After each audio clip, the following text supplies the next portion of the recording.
Mujeeb, I wanted to understand, why do children not listen to parents? I'm not saying all, but many of them have this complaint. Many parents have this complaint.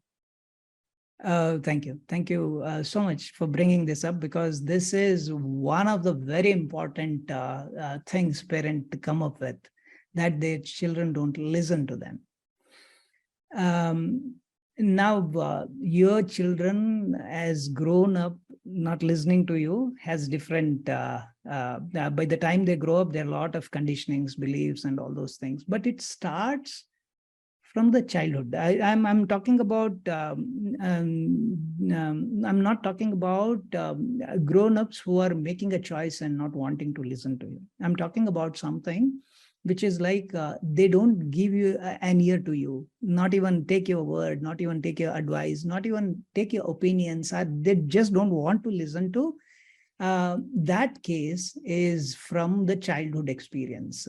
So let me give you an study which was done some years back, where microphones are kept in a house. Throughout a house, they selected a house to test a very interesting uh, uh, scenario. And they wanted to know how many times these children get to hear no in a house. So they picked a house where they have parents, grandparents, and their family. And it's astonishing to know that the children normally on an average get to hear at least 300 times no in a day. It's quite surprising. But if you just scan through what you're going through with young children, you'd know that. Don't touch this, don't go here, don't do this, don't. I know this is most of the time it is out of concern for children, not because they're young. We don't want them to get harmed. We don't. So it's out of concern. But what children get to hear is a big no. So when that happens, they unconsciously start suppressing voices from the authority figures, because they think the next thing is going to be, what is the point of listening to that? If you observe, kids are playing, you keep calling their name, but they don't give a heed to you. But they're grasping everything. They're listening to everything. They make an unconscious choice not to listen to your voice. It's not intentional. They don't do it out of intention, but it's an unconscious choice.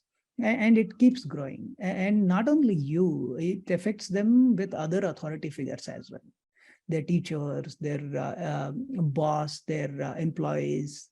So if you want your children to listen to you, say something positively. Rather than saying, don't do this, ask them, can we do something better? Is there a better way to do it? So in that way, it gives them a feeling that you're not just opposing everything they're saying. You are on their side, trying to help them. So they'll be more open to listen to you. Wow. Thank you. That was insightful. Amazing. Thank you.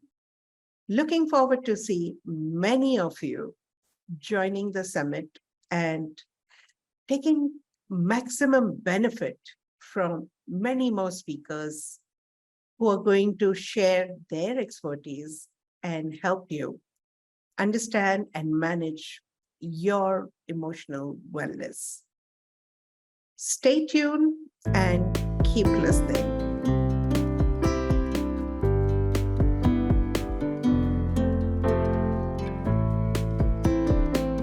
Hello, this is my great privilege to introduce Mujeeb Ahmed as a prominent speaker in upcoming webinar series, or rather a summit on Redikall Emotional Wellbeing, to be held in the month of January 2023.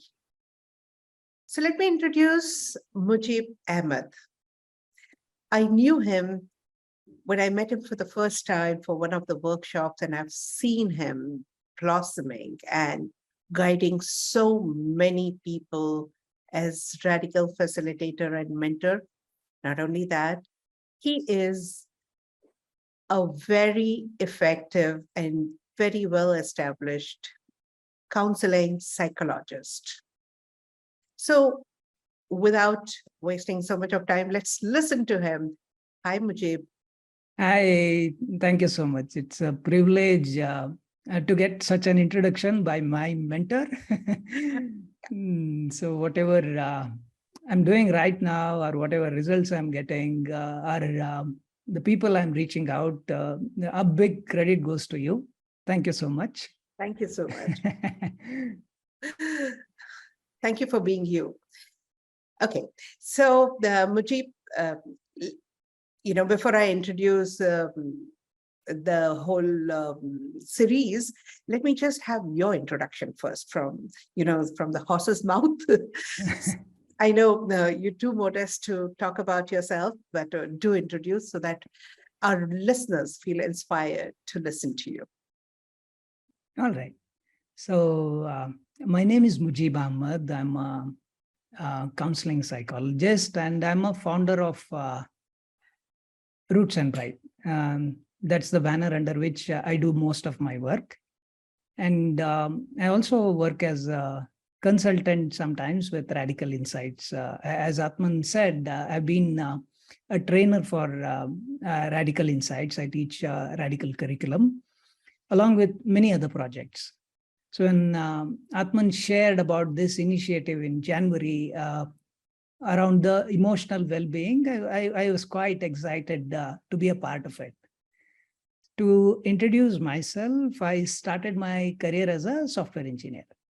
I used to work with, it's a total different line in the career. I was working with a financial company, a financial domain, very niche thing. I worked in India, I worked abroad. But I've always been curious about what is mind, how the subconscious mind works, and very much interested in the behaviors of people. So that was parallelly going on. I attended Vipassana, a meditation course, when I was still working in my IT industry. And that brought up a lot of things in the sense it helped me find a connection between mind and body, how it works. And then it brought me to a point where I would be, I started naturally to observe people from a point of neutrality. That's what is the core of that meditation, to be in a point of neutral space. So it happens naturally. I started observing people, why they behave in a certain way, what is happening with them. And more than anything else, I started observing myself. The more I did, the more I started connecting to my passion. And that made me switch my career. My passion was around mind and body and soul. And when I started working on it, when I learned many things, one after the other, the more curious I got, the more insights I got. Then I came to a point where I started helping people with whatever I gathered, because I started seeing results for myself. When I found benefits of whatever I learned, I started learning these things for my sake. But when I found it to be very beneficial, I started sharing it. I started teaching it. In the process, I did my master's in counseling psychology. And we work with different sectors now. We work with corporates, we work with people, we work with students. There was an amazing initiative by Atman only to go to the schools and teach these children. And we did that in Bangalore at Army School. We did that in Goa along with Atman and a core team. It was very interesting connecting to those children. And on the same lines, when Atman introduced about this new program, coming up program around emotional well-being, I said I'll take up a topic on emotional well-being of children. We'll come to that in detail. So this is basically my introduction. Now I'm a trainer, I'm a therapist, I'm a counseling psychologist, and the founder of Roots and Right. That was not brief, but I think I just wanted to give that context. Thank you. Beautiful. Yes, we needed to know that about Mujeeb because it's rare that he speaks about himself. He always keeps a kind of a low profile. Mujeeb, I wanted to know from you, why did you select emotional well-being in children as a topic for this summit? Why not other topics? Uh, Thank you. It's very close. This topic is close to me for a couple of reasons. One is when we work with people on one-on-one therapies, individually, when we work a lot of their challenges at whatever age they are right now. As I said, we get people, we work with people across all sectors. I get my clients from IT sector. I get my clients who are housewives. I get my clients who have been to business, CEOs. It's a broad base. But one thing is, all the people who show up with whatever challenge they're going through, sometimes it's finances, relationship, health, it goes back to some inner child, some experience, some incompletion, what they have gone through as children. So basically it's all about those inner children who are driving our life. These are the inner children, these are the experiences, these are the beliefs we have accumulated, which drives our success, which drives our failures, which drives these are the beliefs which I have formed basically between the age of 2 to 8 years. That's a prime age where you create a blueprint for your life. Like how much you deserve your finances, how much you deserve to be in a good relationship are already built in you. And based on that, you start emitting those signals and start manifesting such a reality in your life. Now, while working with these clients, as I said, we go to these phases where they have gone through some experience at the age of 2, at the age of 5, at the age of 10, 12, till yesterday. So it's so the thought is, how about we start working on that around that age? We create a platform where children can be brought up in an environment where they don't carry a lot of baggage. How do they pick these beliefs? How do they create this baggage? Is from their parents. Because normally what happens is, as children, you create your blueprint gets created with your environment, with your parents, with your schooling, whatever is going on in your life around that age. And parents play a huge role in that. Because children look up to parents, and they pick up from their behaviors, they pick up from their stress, they pick up from their anger, they pick up from their joy, their happiness. So they're getting molded at that age. And now we have so many parents who are not even aware what happens with children. We know they are cranky, they're crying, but for every behavior of a child, there is a reason behind it. If we can understand it, if we can address that at the right time, the children need not go through it time and again. And they will grow up as more happy and fulfilling elders. So that's the intention, to take up emotional well-being of children. And when we talk about it, it not only creates an environment for children to be happy, but also helps parents to be in a space of completing their incompletions. Because children, teaching children is one side, but we learn a lot of things from children. We think we are teaching them, but we learn a lot from them. They are reflecting our incompletions. They are reflecting our shortcomings. When you work with your children, you are healing yourself. And when you heal yourself, your children are in a better space. So that's the intention, to pick it up. Awesome, awesome. Tell me, Mujeeb, who can benefit from this workshop? Great. So one is parents, as I just told. See, parenting is a lifelong job. Once you give birth, you are a parent till you die. And we come across clients who are into their 20s, 30s, 50s, 60s, 70s, even 80s, who are still struggling with their relationship with their children. So if you are a parent, this is for you. Okay. And if you are, and sorry to add it a little more, parenting is not limited to only your children. If you are running a business, your project becomes your child. And whatever emotions you carry as a parent, you will reflect the same things on your project, on your business. So find a completion as a parent. Though this is for emotional well-being of children, the primary beneficiary would be the parents. And when we say parents, when you work as a parent, your inner children are going to get healed. So you will have multi-benefit of attending it.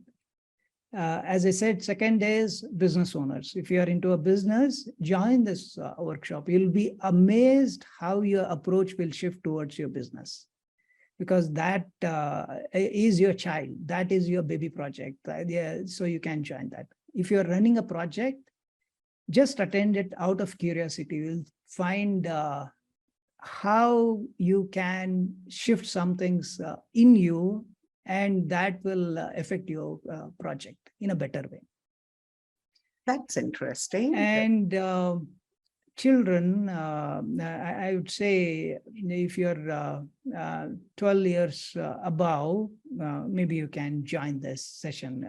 Younger children may not be able to pick and have focus and understand it, but definitely, as I said, we take up this initiative. We go to schools, we teach them how you can filter your unhelpful thoughts and around the mind, how you can be happy and all these things.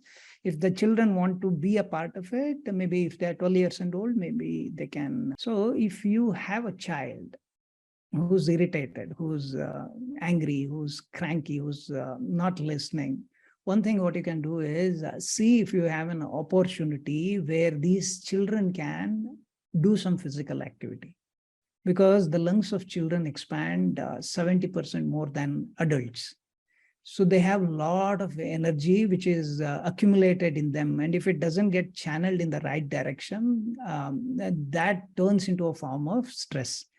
Important thing to bring this up now is we have a lot of gadgets now, a lot of electronic engagement, the YouTubes where children are on their phones throughout the day watching cartoon or some games, anything. In that process, this energy is getting cooked up. It's not finding a right channel. This physical exercise or any form of activity will help them to de-stress.